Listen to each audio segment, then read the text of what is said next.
この穴に潜り込んでいけるような、そこで生涯全うしてもよしと、それぐらい自分だけにとって魅力的な場所っていうんですか、作りたいなっていう、広がりとか奥行きとかを感じてる自分の存在の生々しさですよね。それが僕はリアルだと思います。何が書いてあれ、最高の作品は見る喜びを持って全て美しく見える世界、それ理想ですよね。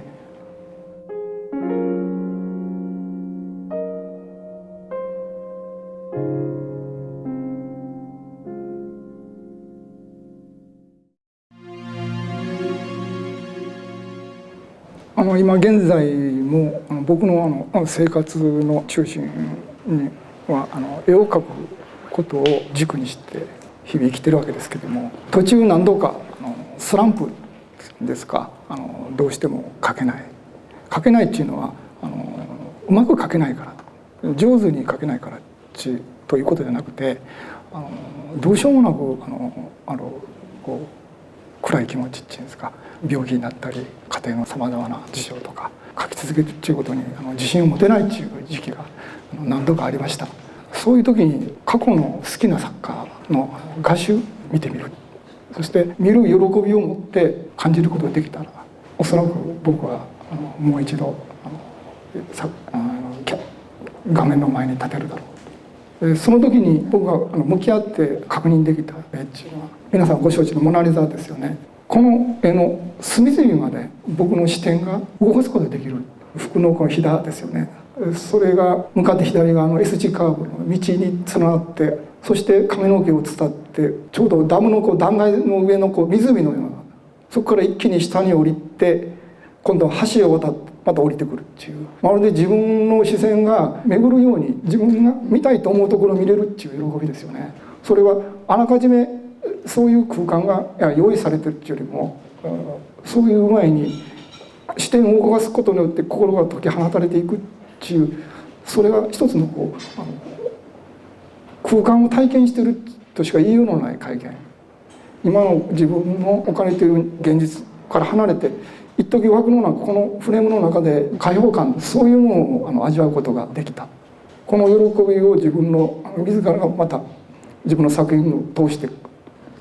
味わうことができればなんと嬉しいことだなっていう。それともう一つ、このアングルのバルバンソンの浴場、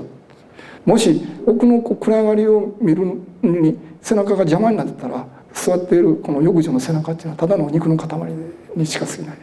しかしながら全てのこの色合いがそれぞれの適切な面積でもってある種の浮遊感ですよね、作ってるんじゃないかと。でそういう気持ち感覚がある限り、僕にも自由運動できる画面を作れるんじゃないかという希望を持って前に進むことができました。このルイスの作品、僕これ1976年に模索してた時期ですね。当時僕赤羽に住んでまして、池袋まで一直線でアルバイトの帰りに当時ちょうど西部美術館という、今はなくなりましたけども、そこでもホイットニーの美術館展がありまして、これを見た時にですね、模索している自分がもうすごくなんていうの、哀れっていうか、平面のままで気持ちの揺らぎみたいなものを体験できる。びっくりしました。もうここに足し算できないなっていう。じゃあこの支持体でキャンバスとか板とか絹とか紙とか以外に、じゃあ何に僕は書けばいいのかなって。でその時にですね、僕はこの体どうしてくれようかっていう思いでですね、ギュッと右手で左手を思い切り掴ん、それあちこち掴んだんですけども、その掴んでいる右手っていう意識と掴まれてる左手っていう意識が、その掴んでる意識と掴まれてるっていう2つに分裂するんですけれども、しかしそれをまとめてるのは自分のこの体っていう全体ですよね。何か全体で一つのようなしっかりした何か欲しいなっていう。79年頃ですか、7月の暑い盛りふらふら歩いた時にアスファルトにタイヤの切れっ端がめり込んで、車がその上を通るたびにピューピュー跳ねてたんですよね。アスファルトの川になんか車魚が泳いでるような、なんだろうって言って思い切って道路の真ん中近くだったんですけど、車が今それ拾ってやっぱりタイヤの切れっ端で、そこにちょっと色を塗ってみたんですよね。そうすると持った時のこう感覚が右手で左手を左手が右で掴まれてるような、だけどもそれ自分の体一つっていう、それでゴムを買ってきて、とりあえずそれに色をで、これは僕手製のパネルですよね。その上に液体ゴムとかを剥がれないように塗りまして、そうすると直感としてはいいようなんですけども、黒には緑が一番なんかぴったり合うような、林と森の違いは森には闇を抱え込んでるような、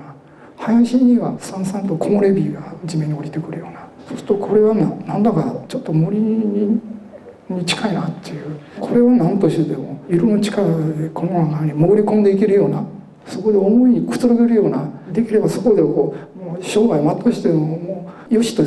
それぐらい自分だけにとって魅力的な場所っていうんですか、自然があちこち自由に思いのままに鳥になったり魚になったり、何とでも指入れれるようなものを作りたいなっていうことで、暗闇を抱え込んだ森のような世界に包まれてるような、そういうこう雰囲気ですか、求めたんでしょうかね。今日久しぶりにこの3部作がですね、いっぺんに並んでいるのを見てどんなふうに思われました？不思議な感じしましたよね。もしこれが3点と同じ大きさだったら、包まれてるような幸せなこうイメージっていうのはおそらく湧かなかったと思うんですよね。つまりこのメリハリの効いたリズムがある種のこうそういったことを夢見させるポイントになったとすれば、真ん中にこの小さなあるっていうことは僕にとって驚くべきことを俺やったなっていう感じが今になってしますよね。というよりも僕の中ではもう30年前にほとんど他人のような自分と出会うわけで、必死だったなっていう感じはします。この3点の作品でそれぞれがそれぞれの役割を持ってるんでしょうか？そうですね。身体性っていうのはもっとダイレクトに人間の体、心臓に当たる部分が真ん中で、右左がそれ以外の血管、つまりこの鼓動があって右左が生きてくるような感じすら今僕はします。真ん中の作品にはこう下にこうちょっと泉のような形がありますけれども、それも今おっしゃられたようなこととなんか今やってるのがそうですね、なんか大きな血管みたいな感じで、そこからここ行ってここ行ってね、ぐるぐる回ってこう行きながら後ろに回ってくる感じ、だから自分の後ろからぐるっとモナ・リザのこう平面としてこう上下にくるんですけども、これはもっと立体的にぐるっと自分を包み込むような大きな絵画空間がここから見えてくるんではないかということですね。これもやはりこの延長線で出てきた。これはね、滝口修造さんっていう詩人の詩の中の一節なんですけども、たまたまそのソニービルに自動販売機がありまして、そこに彼らがアバンギャルド的なやっぱりなんか試みのつもりだったでしょう。自分たちのそれぞれの詩の一節をコーラの瓶に入れてお金入れれば出てくるっていう。で僕がやってみたらこれが出てきたんですよね。ほんで低く地を飛び交う目の高さって面白いなと思って使ったんですけどね。この森三部作と今映ってるこの低く地を飛び交う目の高さから、これはいずれもその厚いゴムの黒い地の上に描いたものですよね。非常にこう抵抗感があって、それにこう接触すると向こうから押し返してくるような、そういう反発する力を持った詩自体なわけですよね。だから500、600年経ったら絵の具が落ちて、でゴムの字が出てきてもそれだけでもちょっと美しいってミニマルアートっぽく80年代はこう深い森のイメージというのが作品を貫いていると思うんですけども、この90年代に入るとちょっと様子が変わってきますよね。例えば次の「パラダイス」。この頃から肉親とか友人の死っていうのがありまして、今まで意識をどのように分類しようとも自分には未だ知らない身体感覚っていうんですか、取りまとめてる善逸なるこの体っていうそれが崩れてひりつくような絶望感っていうんですか。だけどもこの風景もパラダイスしなきゃお前やっていけないぞっていうことかも分かんないですけどね。親しいものの死ということでいうと、次のこのレクイエム。これは日本が諏訪直樹っていう衝撃を受けた人物、その彼がカヌーの事故で亡くなって、彼の魂を運んでいく船っていうんですか。でこれは明らかにシンメトリーを崩してます。で壁面と画面をこう行ったり来たりする、大きく触れるような視線の動きですよね。それを求め出した。つまり画面の中のイメージっていうのはその不滅っていうんですか、つまりモナ・リザを僕ら見て感動するようにだけど外のこの壁っていうのは文字通り死っていうんですか、その現実を踏まえて絵画っていうのはやっぱり有効性を持たないっていうんですか、リアルなものにならない。だからまさにその人間の視野にも輪郭枠があるんですから、そこの枠の中にもう一回この静止表現っていうキャンバスの枠を入れる、入れ子ですよね。そうすると見えているその壁と死によって象徴される現実とそのイメージっていう生きてる人間の側の世界と、これをこう両方こう大きく振らないと本当の意味でのリアルさっていうのは実現できないんじゃないかと、リアルに感じることできないんだ。つまりリアルっていうことはそこにこうものがあるようにそっくり書いてあるってことじゃなくて、そこに例えば広がりとか奥行きとかをそのリアルに感じるってことなんですよね。感じてる自分の存在の生々しさですよね。それが僕はリアルだと思います。このレクイエムの次にですね、まだぼんやりと少しこう船のような形が見えますけれども、またこう形が融解して色面で絵が構成されていくようになりますけれども、これ棺なんですよね。棺桶の半分崩れたような滅んでいくような、だけどもその先に全てが降り切った後の風景がまたある。春が来れば夏が来るっていうこともあるだろうし、ある種こう覚悟っていうんですか、そういった思いを込めた風景のような感じがしますよね。98年になるとこれ皆さんの左手にある、はい「そして今は」という割とはっきりした形がそこに見えてくるわけですけれども、左側のグレーの部分がありますけれども、これやはり先ほどおっしゃっていたそのシンメトリーを崩していくという、それからここから絵画の枠を伸び広がっていくような空間を生み出す効果ということなんでしょうか。そうですね。空間を感じるような視線の自由な動き、それを確保したいという思いがありましたので、年下の友人は「鈴木さんこれアングルのバルパンソンの浴場一緒だね」って言われて、確かに同じムービング起こすんですよね。で正面から向き合った時に壁面と画面と両方同時に見えてくる。そして喜びの感情を引き起こす視線の運動となった時にこうならざるを得ないっていうことだと僕は思ってます。これ 180×130 でこのサイズが多いんですよ。というのはこのサイズのきっかけはですね、僕はねマンルーツ線の赤い地下鉄がありましたよね。マンルーツ線昔ね、マンルーツの赤い、もうねお茶の水のプラットフォームから見ても好きだし、なんか好きだったんですよね。地下鉄乗って目の言っちゃえばドアの大きさなんですよ。180、はい。開けると人がこう入ってくるじゃないですか。で出てきた瞬間バッと入って車内が散らばっていきますよね。で出てきた人も向こうへもう二度と会うこともなく散らばっていくじゃないですか。そのなんとこの無情っていうか気持ちよさっていうか、ある種の解き放たれたような感じ、そこの勢いっていうんですかね。なんかそれをちょうど受け止めるそのなんていうかこのドア 180×30 これ。この98年の夢の夢、そしてこの「そして今は」の後にまるでその80年代のこの森のシリーズにまた回帰していくかのように、ちょっと苦しかったんです。こううまくいかないんですよ。でうまくいかない時はもう一回黒く潰すこれは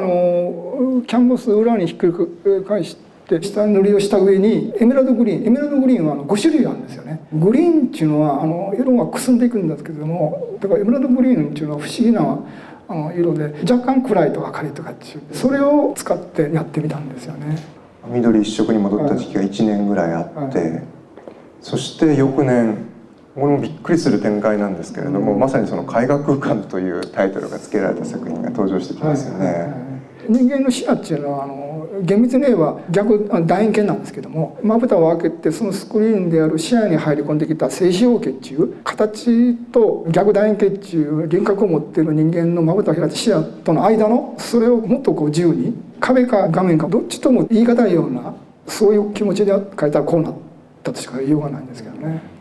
さあこの次にどうなるかというと、